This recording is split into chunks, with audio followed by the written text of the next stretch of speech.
یہ لیں جی ذرا پیپلز پارٹی کی ایک اور چول سن لیں. ترجمان سے حکومت کا کہنا ہے کہ اجرک والی نمبر پلیٹ پر اعتراض کرنا، مطلب آپ یہ کہتے ہیں کہ بھائی اعتراض کرنا درست بات نہیں ہے، اچھی بات نہیں ہے، یہ غلط بات ہے، یہ سندھ حکومت کے فیصلے کو چیلنج کرنے والی بات ہے. لیکن سندھ حکومت کے ترجمان یہ فرما رہے ہیں کہ اجرک والی نمبر پلیٹ پر اعتراض کرنا یہ جرائم کی سہولت کاری ہے.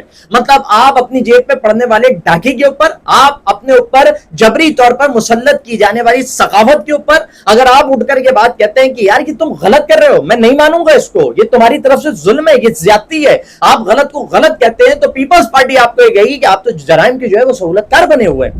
پیپلز پارٹی آپ کو جرائم کی سہولت کرنے والا، جرائم کرنے والوں کے ساتھ جو ہے وہ ملوث تصور کرے گی اور آپ کو جرائم کا سہولت کار کا لیبل دے دے گی. مطلب کبھی پیپلز پارٹی نے کراچی کے شہریوں کو کوئی پازیٹیو لیبل نہیں دیا.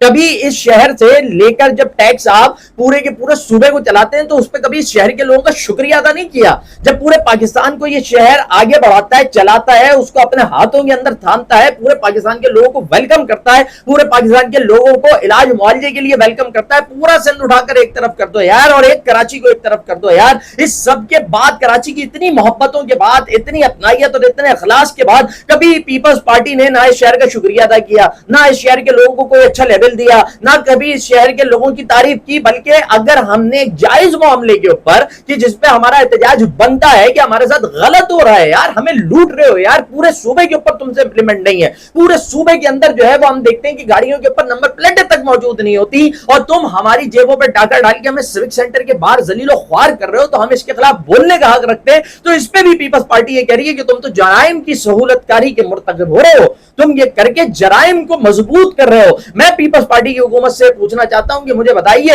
کہ امن کمیٹی کو اس شہر کے اندر کس نے مضبوط کیا تھا؟ کراچی کے عام شہریوں نے کیا تھا؟ لیاری کے عام بسنے والوں نے کیا تھا؟ یا اس ملک کے اور اس صوبے کے اوپر اختیار کرنے والی جماعت یعنی آپ کی پیپلز پارٹی نے کیا تھا؟ آج بھی کچے کے ڈاکو آپ سے پکڑے نہیں جاتے. کچے کے ڈاکوؤں کے خلاف جب ایک آپریشن کا موقع آیا تھا کہ جب پوری قوت کے ساتھ یہ بات کہی گئی تھی کہ آپریشن کرو اور اس کو روکو اور ان تمام معاملے کے آگے بند باندھو، ان تمام چیزوں کا قلع قمع ہونا چاہیے. اس موقع کے اوپر کون لوگ تھے، کون سے وڈیرے تھے، کس تنظیم کے وڈیرے تھے کہ جنہوں نے آگے آ کر اس موقع کے اوپر، آپ کے بڑے بڑے نام تھے بوس، آگے آ کر اس آپریشن کو رکوانے کے لیے بڑی ایڑی چوٹی کا زور لگایا تھا؟ آپ کو وہ جرائم کے سہولت کار ہیں یا کراچی والے جرائم کے سہولت کار ہیں؟ مطلب آپ مجھے بتائیے کہ آپ کے ہاتھ میں ہر چیز ہوتی ہے، آپ کے اختیار میں سب کچھ ہوتا ہے، آپ کا کوئی M N A M P ہے یا کسی کا بیٹا یا کسی کا رشتہ دار یا کسی پولیس والے کا کسی اعلیٰ عہدیدار کا کوئی بچہ لوٹ لیا جائے، اس کے جو ہے وہ جو سامان ہوتا ہے وہ بھی برآمد ہو جائے، اس کو اگر کوئی گولی مار دے تو اس کو مارنے والوں کو جو ہے وہ چند گھنٹوں کے اندر نمٹا بھی دیا جاتا ہے، ان کو فل فرائی بھی کر دیا جاتا ہے. لیکن عام کراچی والے لاکھوں کی تعداد میں لٹتے ہیں، لٹنے کے بعد جو ہے وہ ایف آئی آر کٹوانے جائیں تو وہاں علیحدہ ذلت اٹھاتے ہیں. اور اس سب کے بعد پیپلز پارٹی نہ ان کو پکڑنے پہ تیار ہوتی ہے، نہ اس معاملے کے اوپر کراچی کو سیف سٹی بنانے کی کوشش کرتی ہے، نہ جو ہے وہ یہاں پہ سی سی ٹی وی کیمروں کا نظام پراپر لے کر آتی ہے. تو جرائم کے سہولت کار ہم ہیں یا آپ ہیں؟ اس صوبے کے اندر، اس شہر کے اندر بالخصوص آپ کے وہ ذوالفقار مرزا صاحب جنہوں نے اسمبلی کے اندر کھڑے ہو کر یہ بات کہی تھی کہ ہاں ہم نے لائسنس بنوا کر بانٹے، ہم نے لائسنس بنوا کر دیے، اسلحہ خریدوا کر دیا تاکہ جو ہے وہ یہاں پہ ہم جو ہے وہ گولی بھی چلائیں اور مقابلہ کرنے کے قابل ہو جائے. تو جرائم کی سہولت کاری آپ کے لوگوں نے کی ہے یا ہم نے کی ہے؟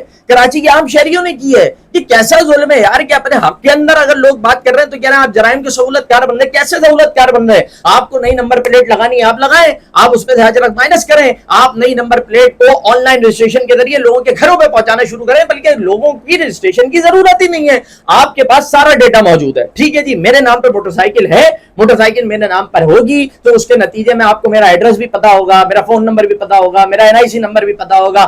آپ نئی نمبر پلیٹ بنوائیں، ٹی سی ایس کے ذریعے میرے گھر پہ پہنچوائیں. ٹی سی ایس والا 300 روپے لیتا ہے، ٹی سی ایس ہو، لیپرڈ ہو، ڈی ایل ایف ہو، جو بھی ہو. ٹھیک ہو گیا جی، وہ 300 روپے اگر اپنے چارجز لیتا ہے، آپ اس میں ہم سے 600 روپے کلیکٹ کر لیں، آپ اس میں ہم سے 700 یا 800 روپے لے لیں. ٹھیک ہے، 300 ان کے ہوگا، بقیہ 500 آپ لوگوں کے ہوگا نمبر پلیٹ بنانے اور دیگر تمام چیزوں کے. 800 روپے میں وہ نمبر پلیٹ میرے گھر تک پہنچوا دو. نہ رجسٹریشن کا چکر ہے، نہ کسی اور چکر چیز کا معاملہ ہے، نہ سیوک سینٹر کے باہر لائنوں میں خوار ہونا ہے. مجھے بتائیں نا کہ یہ نہیں ہو سکتا. آپ لوگ آن لائن رجسٹریشن کی بھی ضرورت نہیں ہے، ڈیٹا آپ کے پاس موجود ہے، اس ڈیٹا کے مطابق خود نمبر پلیٹ بنائیں، خود پہنچوائیں. کراچی والے آپ کو 800 روپے پر نمبر پلیٹ دینے کو تیار ہے، لیکن آپ یہ نہیں کریں گے. نہیں کریں گے آپ. کیوں؟ کیونکہ آپ کا دھندا لگا ہوا ہے، آپ کو کھانا ہے، آپ نے ڈاکہ ڈالنا ہے. اور اس کے اوپر ہم کہیں تو کہتے ہیں جی جرائم کی سہولت کاری.